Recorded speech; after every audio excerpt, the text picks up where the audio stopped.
Hello friends, today's topic is I don't owe anyone anything. Let's rant. Hey, so in 2025, can we either retire or think more critically about the use of the phrase, I don't owe anyone anything, I need to protect my peace? Because I fear we have lost the plot on what that was originally meant to be used for. I get it. It's hard out here. Nobody asked to be on this earth right now, and it kind of sucks. But as a millennial woman raised by boomers, anyone raised by boomers knows that they were very authoritarian. They made us fall in line. If we weren't people-pleasing or doing exactly as we were told, we got in trouble. And then a lot of us millennials went to therapy and we unpacked that. We were told by our therapists, no is a complete answer. You can put your foot down with your parent. You can actually protect your peace and you don't have to listen to them anymore. And that was very empowering. It was like, you mean I can say no and I can center myself and I don't have to think about all these other people? But somehow we've made the leap from we need to protect our peace from toxic people who do not bring us any joy in life to I need to protect my peace in all situations all the time, even if somebody's not being toxic to me. Like, it's okay to skip Christmas with your toxic family if all they do is bring you down. But what about your friend who wants you to come out to their birthday dinner? And yeah, maybe you don't like that particular restaurant, or you'd rather be in bed hanging out with your cats playing video games because it's more comfortable. Your friend's not a toxic person. Canceling hurts them. But a lot of people find the excuse, I'm protecting my peace, I don't have to do anything for anyone else, as their way out of this. Now, I'm somebody who's diagnosed with anxiety, has actual social phobias and issues, and finds it hard to socialize and make friends. Would I rather be in bed on any given day than going out in public? Absolutely. But I also know there are a lot of people who like me and want me around, and canceling on them hurts. So I push myself out of my comfort zone to do things that make them happy because they are good people and they enjoy my company. And of course, that pop psychology alarm bells goes off. Oh, you're not protecting your peace. You're doing something uncomfortable for someone else. That's bad. But no, I think that's just called being a human, being a part of a society sometimes. Centering ourselves constantly in everything is going to be our downfall. Because like it or not, we cannot survive on our own. We have to have some sort of collective society going on where we do look out and think of each other. Why do you think they're trying to ban TikTok? Having any sort of collective mindset hurts people in charge.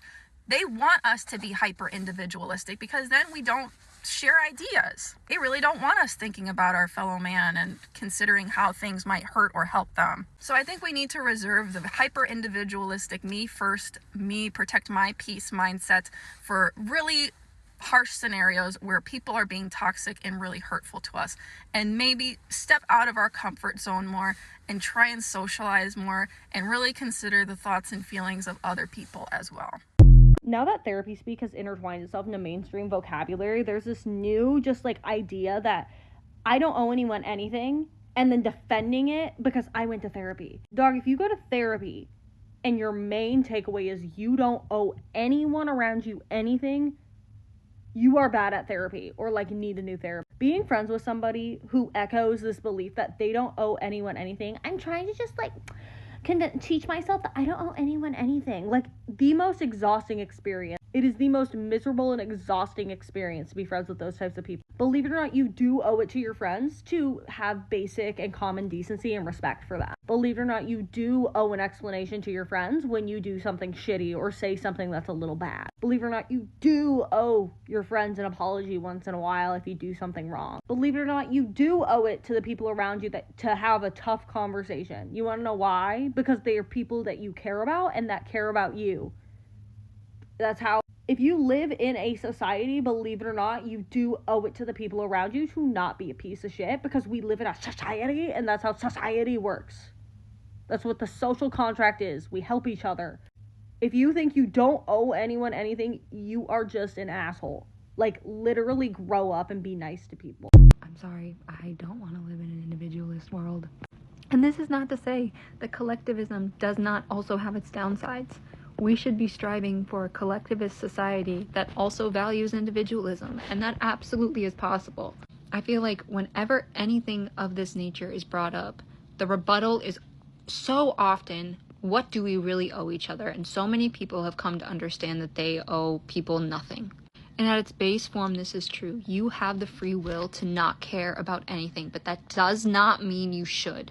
We don't all have to care about the same things, and it's much better if we all care about different things. That's better for us as a whole. But apathy is wrong, and we should call it out.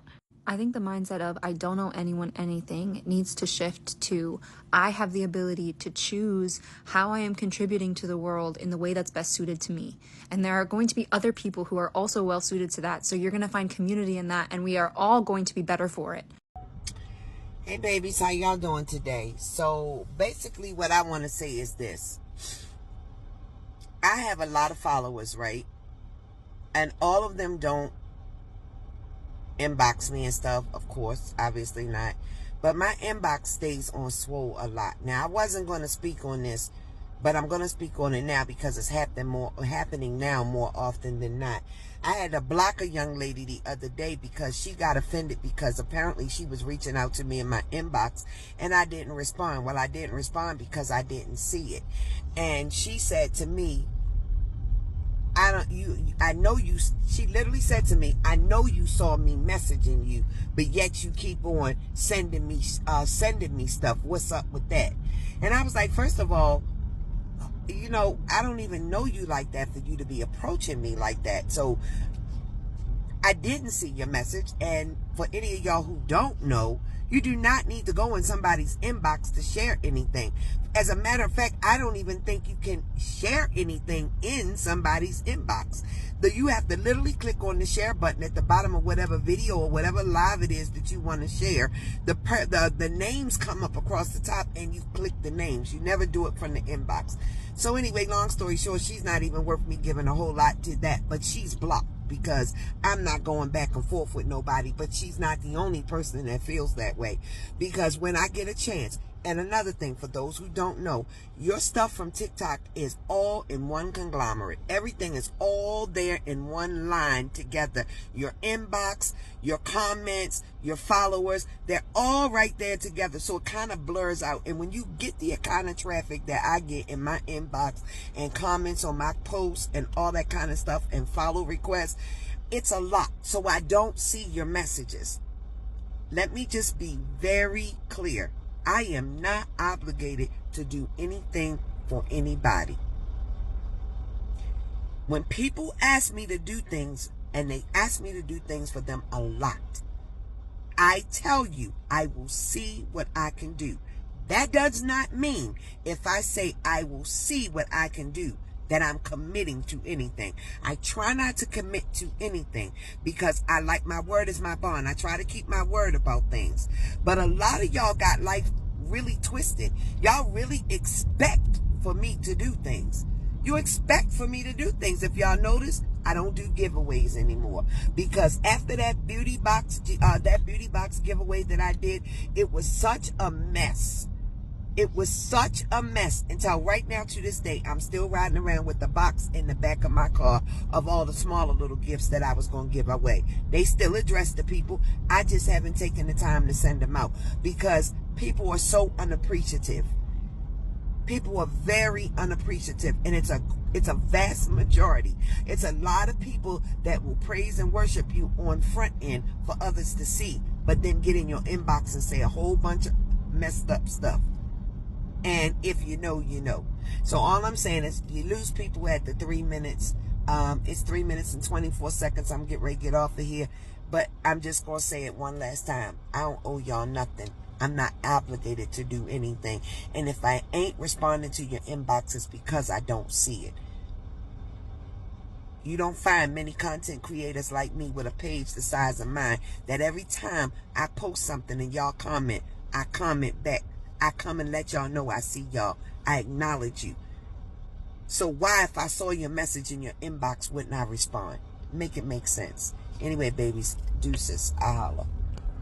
To ruffle too many feathers, but I just like to say something to people who love to scream, you don't owe anybody anything, I don't owe anybody shit, this and third, in response to when people are like, hey, you should be considerate of other people. You should be considerate of other people's feelings. Like, you should think of others. You should show up for people. Community is about showing up for people, even when it's inconvenient for you. At its core, love is literally about going out of your way. This also applies to people who weaponize mental health as an excuse to be shitty to everyone around them, right? People who use mental health as kind of like this shield against accountability, right? Like, it doesn't matter how you treat anybody because I'm going through a hard time and I just need to prioritize my mental health while being a little menace to everyone around you.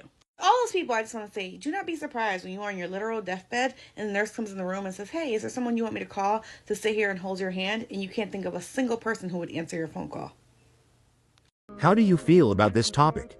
Do you owe somebody something? Comment down below and thank you for watching until next time.